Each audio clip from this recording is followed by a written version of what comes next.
All right, guys, what you're about to see is a little teaser clip from Crystal Kyle and Friends. If you like the show, if you support us, you can go over to Substack, pay $5 a month. You get a video of the interview and you get it a day early. Everybody else can sign up for free at Substack and they get the full audio podcast available a day later, usually on Saturdays. We had a phenomenal conversation with a great YouTuber called Lonerbox, and we got into free speech, deplatforming, and all sorts of amazing issues. So if you enjoy this, please consider supporting the show. Love y'all. Welcome, everybody, to Crystal Kyle and Friends. Today, we're going to be talking to Lonerbox, who is a very interesting YouTuber. I really liked some of the videos I watched of him. He did a very deep dive on the issue of abortion, exploring the pro-life and the pro-choice perspective and pointing like the flaws and going through the various arguments. Very good video. Did one on, remember when Jordan Peterson went after that model because she was a little overweight, and he's like, sorry, not beautiful. He did a whole deep dive on that. I thought it was really fascinating. And he's done a number of things, free speech stuff, deplatforming stuff, where it's just more thoughtful than most people out here in the space. So I wanted to talk to him. So I'm looking forward to that. Yeah, absolutely. Yes. Be a good combo. So there's a few things we want to get to, though, before we dive into that. Let's start with, this is the big story. Yeah. Now, you've been busy. You haven't even really, I was going to say dove into this, whatever, however you say it. Well, I'm decidedly less online than you two. That's true. Yeah, that's so true. I just don't naturally dig into these things instantly as much as you do. Okay. But I do find it very interesting. So we got a war, an absolute war brewing. It's actually already here. It's not just brewing, it's here in conservative media.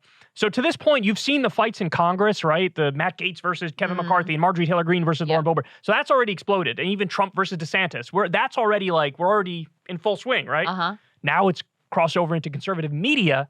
And I've never seen this in conservative media. Have you? They're usually they have like a default solidarity perspective where it's like, look, we're going after the people who we should go after the most. We're going after the left because we don't agree with them. Right. So they're always kind of united in a way. Yeah. But now, that's over. Cracks are showing. That's over. And this is, usually it's the left that's infighting and slitting each other's throats and, the narcissism of small differences. Now it's these guys. So anyway, Steven Crowder goes on his YouTube channel and he posts a video titled, "It's Time to Stop." It's time to stop, ... I love the ... Try like dramatic effect. Yeah, I like that. So, and it's a 28-minute long video. Now, I watched the entire thing. Of course you did. Yeah. And it was on double speed, so it was only 15 minutes, but I watched the entire thing. 28 minutes would be embarrassing. 28 minutes straight of, anyway. So what he does is he lays out, here's a contract that I was offered by a conservative media outlet, and it's flat out exploitative. And this is a garbage system, and big conservative media is in bed with big tech. And so he calls it, this is the big con. He says it's the big con, and how many young creators who don't have many followers who want to get into the business, how many of them sign these exploitative contracts, right? And so he asked for people's email to go sign up at thebigcon.com or something. And so he makes it clear, like, no, now I'm going to be a competitor to the people who he got offered a contract from. So he used to be with The Blaze. The Blaze sort of became like the CR or something like that. It became a different company. Oh, okay. I didn't know that. Apparently he's been independent for a little bit, but he's like shopping around. He was a free agent. He was like looking, okay, let's see, who can I work with? Where can I cash in or whatever? Yeah. And so now in the video, he goes through the provisions of the contract and it's like, look how exploitative this is. Look how terrible this is. He doesn't say who it's from. Okay. He like hides who it's from. Okay. But he's like, hey, don't make me bring up the receipts. Like I will sort of spill the tea and tell you where it's from and everything if you guys don't do what's right. And I guess from his perspective, what's right is like make your contracts less exploitative or whatever. Now, we're going to get into in a little bit, is it actually exploitative? And what's actually the incentive here? Like, why is Crowder doing this, right? Okay. But first, let me show you the video. This is the like early part of the video, and then we'll talk more about it. Take a look. If you've watched for the last decade, you know that I've always made it clear that we here at Mug Club are in the business of serving you, the viewer, you watching, listening right now. I've also made it clear that I wouldn't be in the business of attacking other conservatives, regardless of disagreements or personal issues. And I've always explained my logic was relatively simple. I believe that the world was better with more voices out there rather than less, regardless of minute differences, considering the magnitude of the battle that we are genuinely fighting for our country right now. But for the first time, I have to say that I believe many of those in charge in the right-leaning media are actually at odds with what's best for you, the viewer, the customer, and more importantly, the country. We here at Mug Club, we thought that we were all in this together, that we were fighting the media, entertainment, industrial complex. We thought that we were all genuinely taking it to big tech. But too many of those in charge of the big conservative platforms are verifiably in bed with them. Big tech is in bed with big con. The people you thought, the people I thought were fighting for you, a lot of it has been a big con. So people were wondering, okay, who's he talking about? Mm-hmm. There were only two major players who he could have been talking about. Okay. It was either PragerU or it was the Daily Wire, Ben Shapiro's Daily Wire. Because those are the two big players. Those are the two biggest ones. In the no conservative other. I mean, he's already on Rumble, so clearly he has a good relationship with Rumble. It's not like they offered him this contract or whatever. Okay, so come to find out, the very next day after he releases, again, he didn't say the name. Mm-hmm. People were speculating in the comments, all that stuff. Everybody thinks it's Daily Wire. Daily Wire releases a video. It's like the CEO.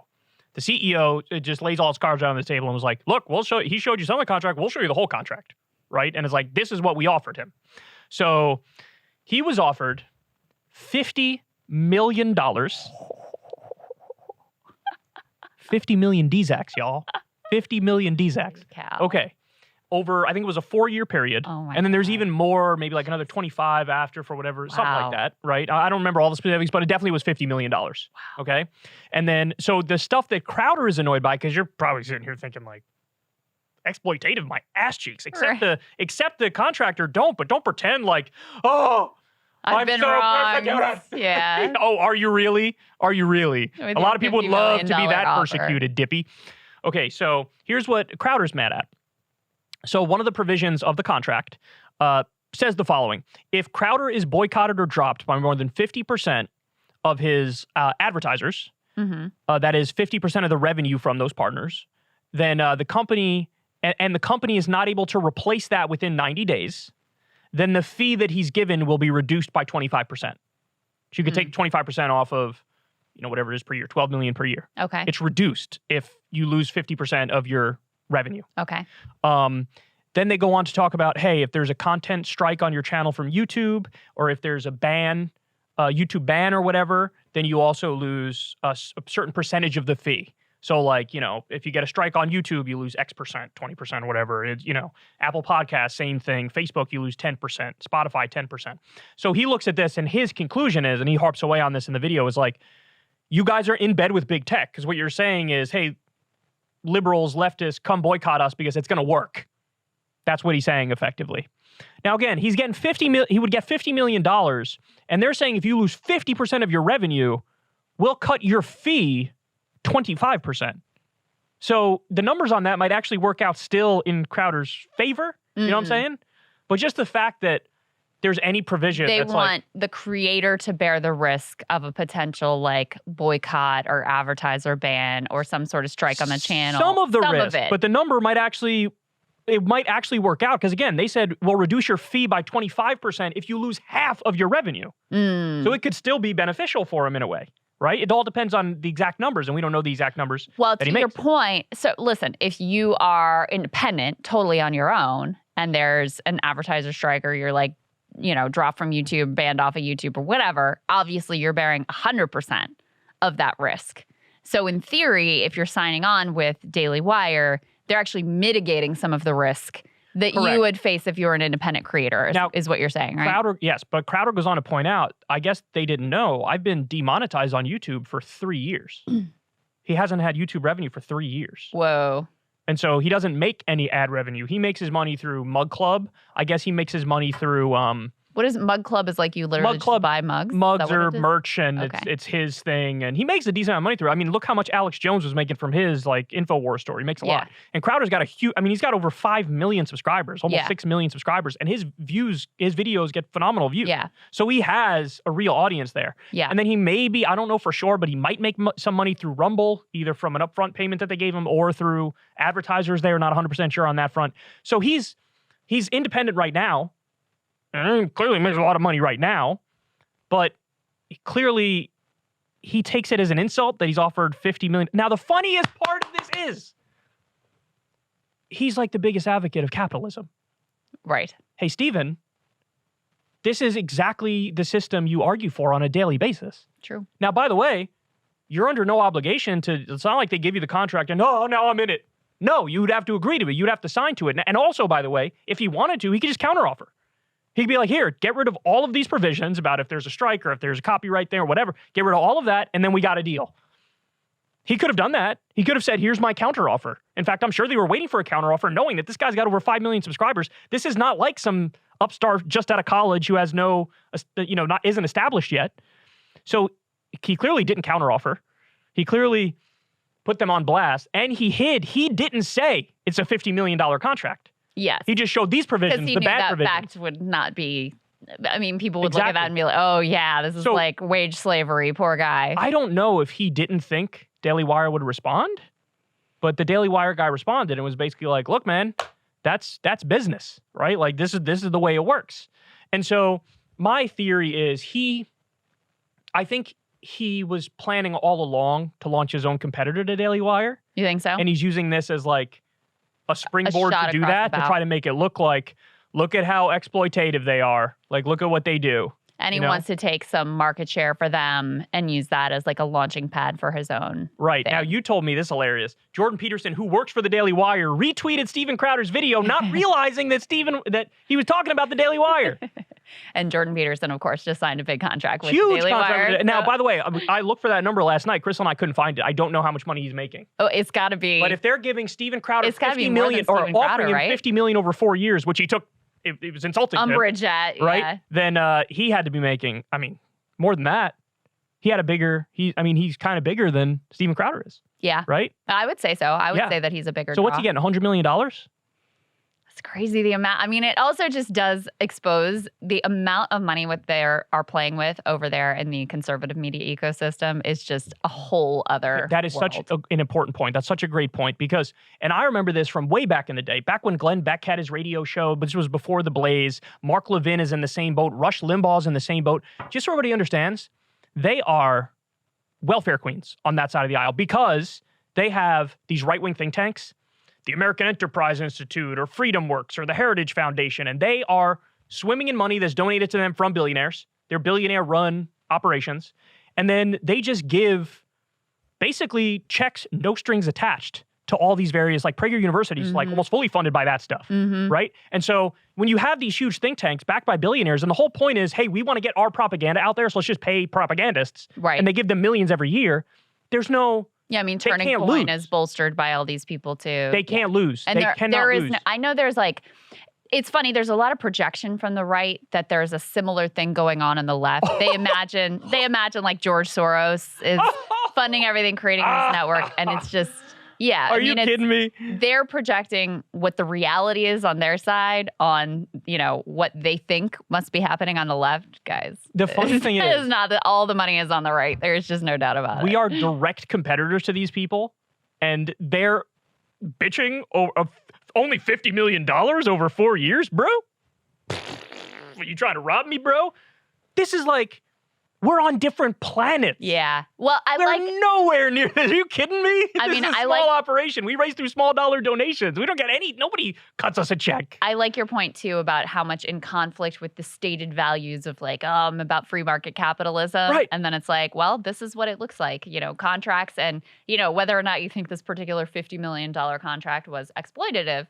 There are a lot of labor contracts that people who don't have that kind of wealth and fame are forced into signing that, that are actually exploitative, that they don't seem to have much care and concern about. Hey, Steven, have you taken a position on the thing that just happened the other week, which is the FTC said, what did the FTC argue? No more non-compete clauses, right. Which is very exploitative, which robs billions of dollars from workers over the course of every single year. Did he come out and say, look, they're right. They're doing the right thing here. Good on the Biden administration. Yeah. Props to Biden. Props to Lena Khan. They're correct. He didn't say a goddamn word about that. I don't follow his work that closely, but I'm going to go ahead and assume that didn't ultimately happen. Yeah, I mean, there's a lot that's interesting about this too. I think the other meta piece is, yeah, after the end of the Bernie Sanders campaign, like basically the left really fractured and turned to all this like infighting and whatever. And so I don't think it's an accident that after you had Trump campaign lose and then a the midterms were really the thing that killed them, where they thought there was a red wave and they thought it was going to be these historic returns and they were taking the Senate. They were going to like get giant margins in the House, and none of that comes to pass.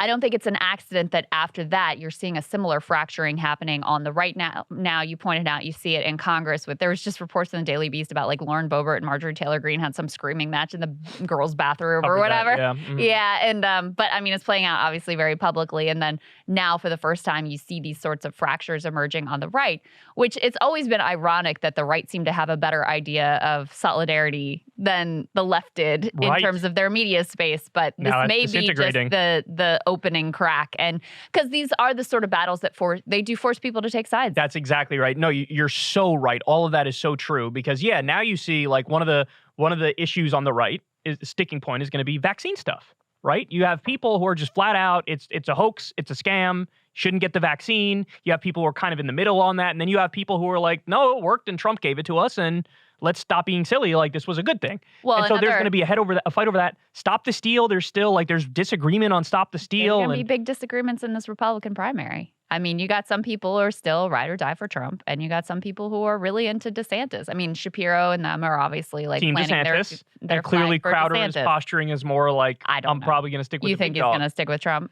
I mean, again, he has to.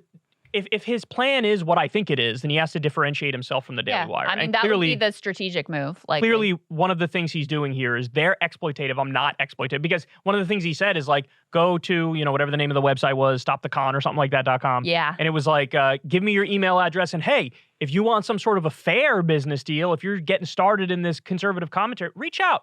Maybe we'll make something work. Maybe you'll be an independent contractor. Maybe you'll be an employee if you want to be an employee. So he's trying to say, like, I'm going to be the more ethical version. And by the way, let's keep it real. There are undertones, very clear undertones of like, oh, the Daily Wire run by Ben Shapiro. Look at these greedy, exploitative contracts which are being put forth by these you-know-whos. You know what I'm saying? That was the other thing. The Kanye thing. There was actual fighting on the right over the Kanye thing. Yeah, I was going to bring up Kanye anti-Semitism. As well. Yeah, I mean, I think the Trump piece, it will be interesting to see how Crowder positions himself there. Because, the smart market opening would be to stay aligned with Trump, position yourself as adversarial to the Daily Wire, which is pumping DeSantis. And one of the knocks from the right on DeSantis is the idea that he's being sort of like, this is like the new establishment play to take out Trump, and that DeSantis is part of the establishment. And this is like, it's like a modified kind of never Trump effort, except with someone who's like a little bit of a different model, who didn't like ultimately come directly out against Trump. And this is like this sort of refined 2.0 never Trump movement bolstered by the establishment. So you could see, if he does go in that direction, you can see the positioning for that in this particular fight. So I guess the final point I'll make is kind of reiterating one I made before, which is, you want to talk about exploitative contracts. First of all, I don't think you're going to get much sympathy from anybody who's really paying attention and has a brain, because they're going to think like, they offered you $50 million. Now, by the way, that may actually be less than what he's worth on the market. I don't know. Right. Maybe he actually, instead of $12 million a year, he'd make like 15. Jesus Christ, I don't know how he does it. I don't know how that's even possible. But like, it's still, you could accept it, you could not accept it, you can counter offer it. But the idea that this is like this is an affront and this is, a huge problem and this is flat out exploitation. No, you want to talk about exploitation, Steven Crowder? Let's talk about, the whole Lochner era of the Supreme Court. I don't know how many people know about this, but like back in the day, the Supreme Court ruled that you have a right to contract if you're an employer with your employee. So what that means is the government has no right to get involved and say, I'm going to change the terms of the contract to make them more fair to the employee. Yeah. So if you agree to it, you agree to it. So that means overtime pay? Ain't no overtime pay. You agreed to this thing. You're working for less than what a minimum wage should be. Too bad. You signed up. You agreed to it. They tell you to work 7 days of the week. Well, hey, you signed the contract. What do you want me to tell you? So with this philosophy, it made it so that the government couldn't be like an independent arbitrator to get involved and say, you know what, maybe child labor is not okay. Maybe we should have laws around that. Maybe there should be some minimum wage. So maybe there should be some rules around overtime pay, or like a minimum work week, like a maximum work week where if you work this much, if you go over that, they got to pay you more for working. Yeah. Like that, those are exploitative contracts. There's a Yeah. million things we could point to, genuine, serious exploitative contracts. And he's doing it over a $50 million offer, bro. And what they always say to low-wage workers, you know, if they're like gig workers at Uber, or they're working at like Dollar General where they're being abused or whatever, it's like free market. Go, if you don't like it, go get a different exactly job. Right, yeah. Go to get a different job. That's their whole philosophy. And, you know, that's aimed at people who may not have a lot of other options or may live in a town where there aren't a lot of other options, or the other options look very much like the shitty option that they already have. Whereas, I mean, he obviously has other potential market opportunities where he's going to be just fine. I don't know why this is moving so much. I was so triggered by that. I know. I'm going to crap on It's like the mic's here. It's like, oh, it keeps floating. That's anyway. all right. That's all right. So I don't know about you, but let him fight. What do you think? Oh, let him fight. Absolutely. I'm not taking a side, not taking a team, just going to watch it all unfold. Yeah. Tim Pool, funny enough, was like, he oh, yeah. What did he like, say? What did he Crowder's say about right about it all, something like that underneath the video. Really? But then he talked about it on his show. And in the process of talking about it, he was like, giving a more like nuanced perspective, like, you know, not necessarily, you know, you don't know what the daily, 'cause somebody on his show made the point, if the contract was $5 million over 5 years and it had these, you know, terms attached to it, they would say, yeah, that is exploitative.